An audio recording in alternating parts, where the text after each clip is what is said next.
السلام علیکم۔ وعلیکم السلام، انڈیا سے مجنو بول رہا ہوں حضرت، خیریت سے ہیں؟ الحمدللہ۔ حضرت تو یہ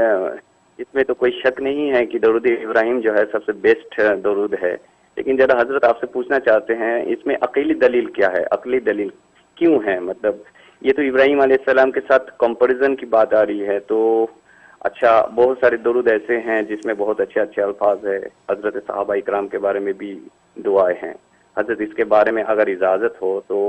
ایک ریلیٹڈ خواب تذکرہ کروں، جبکہ یہ اس میں نہیں ہے موجود، لیکن آپ بتائیں تو اجازت دے تو۔ جی جی بالکل پڑھیں، بتائیے۔ یہ حضرت وہ میں ایک درود کا بہت پابند ہوں، اس کو کثرت سے پڑھتا ہوں، اللہم صلی وبارک وسلم علی محمد وعلی آل محمد کما صلیت وبارکت وسلمت علی ابراہیم وعلی آل ابراہیم انک حمید مجید۔ تو اللہ کا شکر ہے 5-6 روز پہلے اللہ کے نبی صلی اللہ علیہ وسلم آ کے دکھانے لگے کہ یہ دیکھو، یہ جو درود تم پڑھتے ہو نا، یہی بہترین درود ہے۔ اور ابھی 2 دن پہلے تو اللہ کا شکر ہے درود پڑھتے پڑھتے اللہ کے نبی صلی اللہ علیہ وسلم آئے اور پیشانی میں جو ہے بوسہ دیا۔ حضرت ذرا سا بتائیے اس کے عقلی دلیل کیا ہے کہ یہی بیسٹ ہے؟ لوگ پوچھتے ہیں یہ تو ابراہیم علیہ السلام کے ساتھ کمپیریزن، ذرا حضرت بتائیے، جزاک اللہ۔ بقیہ ویڈیو دیکھنے سے پہلے ویڈیو کو لائک کریں، رحم ٹی وی چینل کو سبسکرائب کریں اور بیل آئیکن پر کلک کریں۔ شکریہ۔ ماشاءاللہ، شروع پروگرام میں ایسا سوال کر دیا کہ آپ بالکل رونگٹے کھڑے ہو گئے اور کیفیات ہی بدل گئی ہیں، کیونکہ سرکار دو عالم صلی اللہ علیہ وسلم کا تذکرہ آ گیا اور آپ کے صلاۃ والسلام کا ذکر آیا اور خاص طور پہ درود ابراہیمی کا ذکر آ گیا۔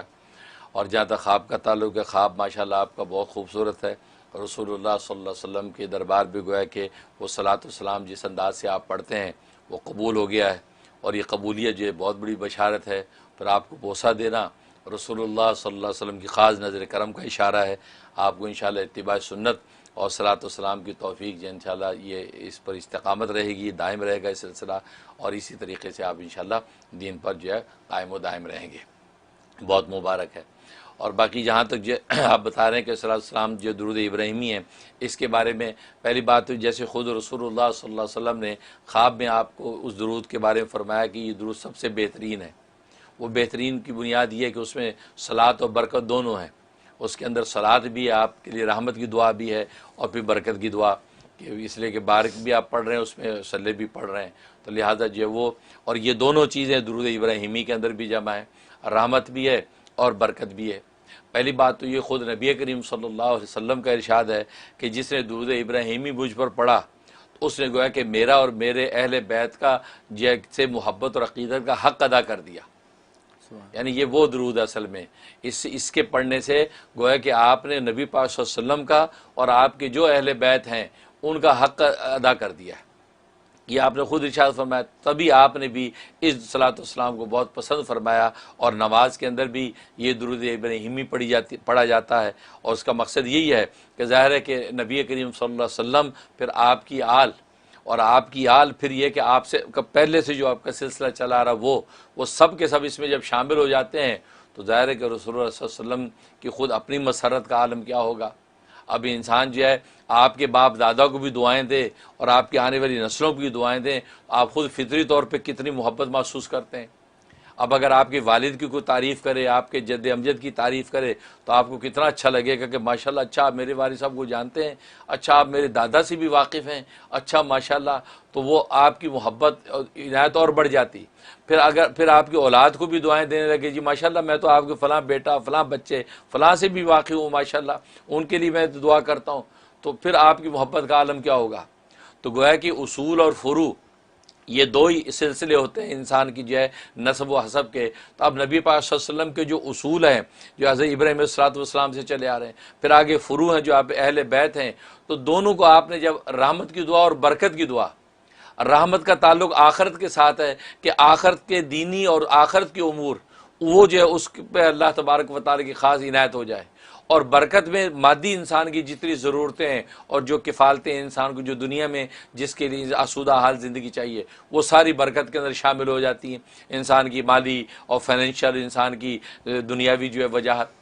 تو دونوں چیزوں کو شامل کر دیا آپ نے، رحمت و برکت کو، اور آپ نے اصول اور فروع دونوں کے لیے دعائیں کر دی، اور خود اس شخص کو بھی شامل کر دیا۔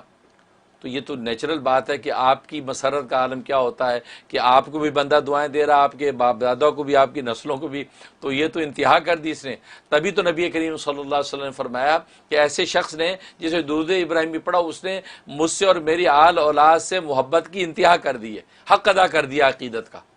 اس لیے اس کو جو ہے وہ ریکمنڈ کیا جاتا ہے، اور نماز میں بھی اسی کو جو ہے وہ پیش کیا جاتا ہے۔ اس لیے نبی پاک صلی اللہ علیہ وسلم تو عقلی دلیل تو یہی ہو گئی کہ انسان کے جو ہے آل اولاد جو ہے وہ اصول فروع سارے شامل ہیں، تو جیسے خود انسان اس کے اندر ایک کشش اور محبت فیل کرتا ہے، اسی طریقے سے جو ہے وہ نبی پاک صلی اللہ علیہ وسلم کو بھی مسرت ہوتی ہے۔ اور باقی یہ کہنا کہ ابراہیم علیہ السلام کے ساتھ ذکر ہے، تشبیہ ہے، تو بھئی اس تشبیہ ہے، وہ اس تشبیہ سے یہ مقصد نہیں ہے کہ بعض لوگ اس سے یہ شبہ اٹھا دیتے ہیں کہ ابراہیم علیہ السلام پر صلاۃ والسلام اس کا مطلب افضل ہے، افضل ہو گیا، کیونکہ ظاہر ہے کہ جس میں تشبیہ دی جاتی ہے مشبہ بھی ہوتا ہے، وہ مشبہ سے افضل ہوتا ہے۔ جیسے کہا جاتا ہے یار تمہارا چہرہ چاند جیسا ہے، کیا چاند جیسا چہرہ ہے؟ تو چاند مشبہ بھی ہے، اور وہ جو ہے انسان جو ہے وہ مشبہ ہے، اور مشبہ بھی کا حسن مشبہ سے افضل ہوتا ہے۔ تو اس لیے لوگوں کو شبہ لگتا ہے کہ یہاں تشبیہ دی گئی ہے ابراہیم علیہ السلام کے سلام کے ساتھ، کما صلیت علی ابراہیم کا، تو گویا کہ ابراہیم علیہ السلام کے پر صلاۃ والسلام افضل ہے گویا کہ نبی پاک صلی اللہ علیہ وسلم پر صلاۃ والسلام سے، کیونکہ افضل کے ساتھ ہی تشبیہ دی جاتی ہے۔ یہ شبہ ہوتا ہے، اصل میں یہ اصول غلط ہے، یہ اصولی طور پر ان کی بات غلط ہے۔ ہاں اس میں شک نہیں کہ مشبہ بھی مشبہ سے افضل ہوتا ہے، اس لیے تشبیہ دیتے ہیں۔ جیسے کہتے ہیں زید کل اسدی، زید شیر کی طرح ہے۔ اب شیر کی شجاعت ظاہر ہے کہ جب وہ اس کی زید کی شجاعت سے زیادہ ہے، لہٰذا اس لیے تشبیہ دے رہے ہیں۔ لیکن یہاں پر اصل میں جو تشبیہ ہے یہ نوعیت متعین کرنے کے لیے، بس اوقات نوعیت متعین کرنے کے لیے بھی تشبیہ دی جاتی ہے۔ مثلا آپ ایک کپڑے کا چھوٹا سا ٹکڑا ہے، ریشم کا کپڑا ہے یا کیٹی کا کپڑا لے جائیں آپ دکان والے کے پاس، کہا یار یہ ایسا کپڑا آپ کے پاس ہے تو دینا ذرا۔ اب آپ نے اس تھان والے کپڑے کو تشبیہ دی ہے اس ٹکڑے کے ساتھ، حالانکہ ٹکڑا افضل نہیں ہے، افضل وہ تھان ہے، وہ تھان نکالتا جی دیکھیں جی یہ، تو گویا کہ آپ جو ٹکڑا لے گئے ہیں تو یہ مشبہ بھی ہے، اور وہ جو ٹکڑا وہ مشبہ ہے، تو گویا کہ دیکھو آپ نے اس کے ساتھ تشبیہ دی، حالانکہ یہ افضل نہیں، یہ تو چھوٹا سا ٹکڑا ہے، یہ کسی کام کا نہیں۔ تو معلوم ہوا کہ بالکل یہ نوعیت متعین کرنے کے لیے بھی بس اوقات تشبیہ دی جاتی ہے کہ اس قسم کا۔ تو یہاں پر درود شریف میں درود ابراہیمی میں بھی جو کہا گیا اللہم صلی علی محمد وعلی آل محمد کما صلیت علی ابراہیم، یہ جو تشبیہ ہے یہ تشبیہ بھی درود صلاۃ والسلام کی نوعیت متعین کرنے کے لیے ہے۔ گویا کہ یہ کہا گیا اللہ جس نوعیت کی رحمت و برکت ابراہیم علیہ الصلوۃ والسلام کو اور ان کی آل کو آپ نے دی، ظاہر ہے وہ برکت جو دی اللہ نے وہ ظاہری وجاہت کی بھی دی، یعنی بادشاہتیں بھی ان کو دی اور نبوت بھی بٹی ان میں ولایت معرفت بھی بٹی، تو کہا کہ روحانی اور مادی دونوں انعامات حضرت ابراہیم علیہ السلام ان کی آل کو ملے، کیونکہ ان کی نسلوں کے اندر آگے بادشاہ بھی پیدا ہوئے اور پھر نبوت کی نبی بھی پیدا ہوئے اور روحانی کی منزلیں بھی طے کی۔ تو گویا کہ اسی نوعیت کی صلاۃ والسلام نبی پاک مانگ رہے ہیں کہ یا اللہ میرے اور میری آل و اولاد کے لیے بھی یا اللہ اسی طرح کی اسی نوعیت کی جو ہے وہ رحمت اور برکت عطا فرما کہ مادی خزانے بھی خوب ہوں اور روحانی خزانے بھی خوب ہوں،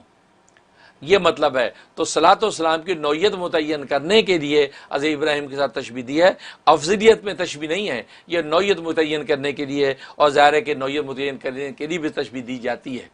اس لیے یہاں پر ایسا کہا گیا ہے کہ اللہم صلی علی محمد۔ اب یہاں پر ایک اور چلتے چلتے شبہ دور کر جاؤں، بعض لوگ پوچھتے ہیں کہ یہ دونوں درود پڑھنا ضروری ہے، یا اگر ان میں آدھا پڑھ لیں ایک پڑھ لیں دوسرا نہ پڑھے تو یہ چلے گا؟ تو جواب یہ کہ ہاں یہ بھی صحیح ہے، لہٰذا مفتی اعظم ہند حضرت مولانا مفتی کفایت اللہ صاحب دہلوی رحمۃ اللہ علیہ نے اس کی بھی اجازت دی ہے کہ آپ اوپر کا اکیلا پڑھ لیں صلاۃ سلام والا،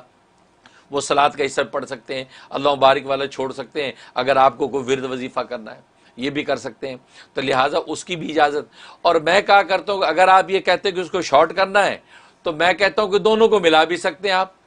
ایسے کر سکتے ہیں اللہم صلی و بارک علی محمد وعلی آل محمد کما صلیت و بارکت علی ابراہیم وعلی آل ابراہیم انک حمید مجید۔